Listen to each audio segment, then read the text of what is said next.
एकादशी के दिन जब आप जल शंकर को चढ़ाने तो रोज ही जाते, जब एकादशी का दिन रहे और शंकर जी के मंदिर में आप जल समर्पित करें तो 3 बार मुख से स्वधा स्वधा स्वधा या स्वधा स्त्रोत का पाठ, जिसमें 12 श्लोक 2-4 है।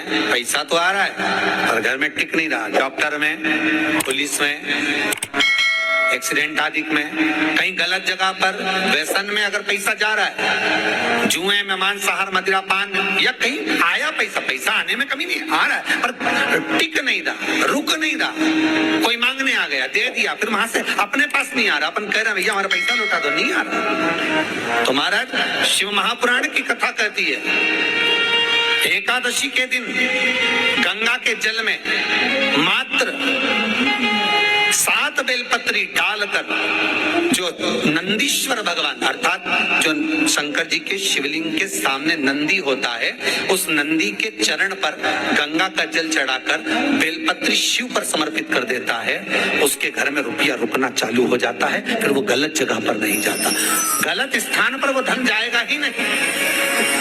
तूने मांग तुझे क्या चाहिए। एकादशी ने भगवान विष्णु से कहा, नाथ प्रभु वर दे दो, मृत्यु लोक में जो मनुष्य मेरा व्रत करेगा, चाहे जलचर, थलचर, वायुचर या सांसारिक मनुष्य मेरा अगर एकादशी का व्रत करेगा, प्रभु उसके यहाँ धन धान्य वैभव सुख संपदा बढ़ेगी और उस जीवात्मा को नरक नहीं भोगना पड़ेगा, सीधे वैकुंठ का उसको वास मिलेगा।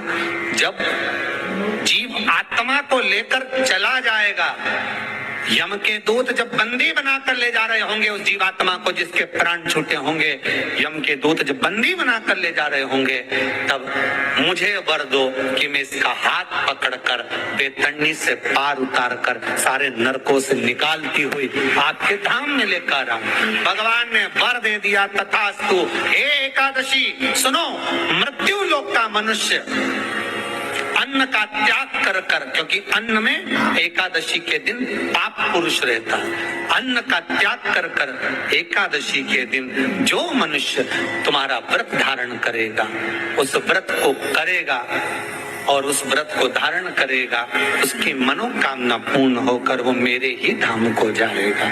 ये तो हुआ एकादशी के जन्म की कथा।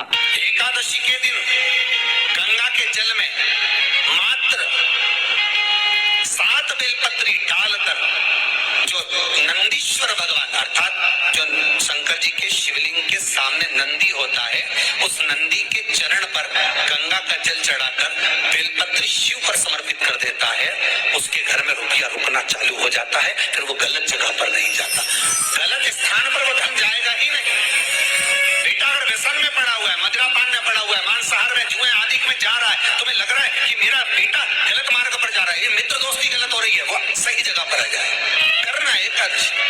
कई लोग इसको धन के लिए भी करते हैं, संपदा के लिए, संपदा के लिए अर्थात जिसका व्यापार नहीं चलता, जिसके घर में पैसा नहीं आता, या नौकरी नहीं लग रही, या सर्विस नहीं लग रही, आप अप्लाई कर रहे हो, जगह जगह जाकर इंटरव्यू भी दे रहे हो और पैसा नहीं आता, तो उसके लिए भी प्रयास किया जाता है। पर उसके लिए यहाँ पर जो धन के लिए करते हैं, उसके लिए विष्णुपदी के लिए करते हैं। मतलब जैसे गंगा के जल में तुलसी के 11 पत्ते डाले जाते हैं और उसको किसी भी नारायण के मंदिर में रामकृष्ण शिव शंकर नहीं, रामकृष्ण भगवान विष्णु दत्त आदि जितने नारायण के मंदिर है, उस मंदिर में किसी भी पात्र में, एक छोटे से पात्र में उसको भरकर रखी जाते हैं महाराज, उससे भी जॉब सर्विस नौकरी में सफलता प्राप्त हो जाती है। परंतु वो भी एकादशी को ही होता है। कुछ देर तक पात्र को रखा जाता है, फिर वही पात्र का जल किसी भी वृक्ष के नीचे डाल दिया जाता है, उससे भी नौकरी के लिए फायदा होता है।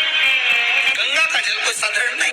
दशमी, एकादशी और द्वादशी, इन 3 तिथियों पर एक रोटी में थोड़ा सा मीठा रखकर सोमक पितृ का नाम लेकर यदि गाय को खिला दिया जाता है, तो अगर कोई पूर्वज प्रेत योनि में भी पड़ा हुआ होता है, भटक रहा होता है, जिसको उसको पिंड नहीं मिला, जो अचानक मर गया होता है, अधोगति में चले गया होता है, उस जीव की मुक्ति दशमी, एकादशी और द्वादशी, ये 3 दिन सोम पितृ का नाम लेकर रोटी में, पूरी में मीठा रख कर गाय को खिलाया जाता है। ये 3 दिन तक तो वो पितृ कभी भटकते नहीं है, उनको मुक्ति प्राप्त हो जाती है, मोक्ष में।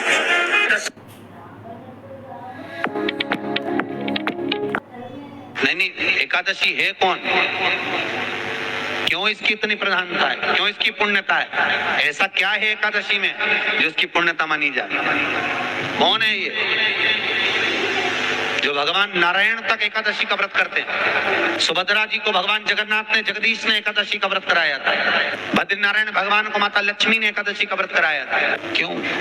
चंद्रायण एकादशी व्रत की माता। एकादशी है कौन? तो कहा जिसको व्रत करने पर भगवान नारायण भी जिसका व्रत करते हो, भगवान माता लक्ष्मी जिसका व्रत करती हो, वो एकादशी है कौन? तो शास्त्र वर्णन करता है महाराज, स्कंद पुराण का सुंदर चातुर्मास्य खंड के अंतर्गत वर्णन आया है महाराज। एक बार भगवान विष्णु आनंद में विराजमान थे, पद्मावती और माता लक्ष्मी दोनों उनके पास में विराजी हुई थी। भगवान लक्ष्मी और पद्मावती दोनों बैठी, एक सिर के पास, एक चरण के पास। कुछ समय बाद वहीं पर ब्रह्मदेव का आगमन हुआ और ब्रह्मा जी आगमन पाकर भगवान नारायण पद्मावती से लगकर उठे और उठकर लक्ष्मी की ओर झुके। झुकने पर इन तीनों के समागम से भगवान नारायण के हृदय चित्त से एक कन्या प्रकट हो गई। उस कन्या का नाम एका था। क्या नाम था? एका। अब जब उसके गुण इतने प्रबल थे, वो 10 गुण उसके बड़े प्रबल थे कि वो एका जिसको निहारती थी उसको संपदावान बना देती थी, जिसको देख लेती थी उसके जीवन में वो आनंद की अनुभूतियां करा देती थी। एका जिस मार्ग से जाती थी उस मार्ग के द्वार खोल देती थी। एका का पुण्य इतना पुण्य प्रकट। पद्मावती और लक्ष्मी ने कहा महाराज ये बेटी आपके द्वारा निर्मित हुई है, इसका कन्यादान करना चाहिए। हमारे यहाँ हिंदू धर्म में रीति है, जिस दिन कन्यादान करा जाता है उस दिन व्रत रखा जाता है।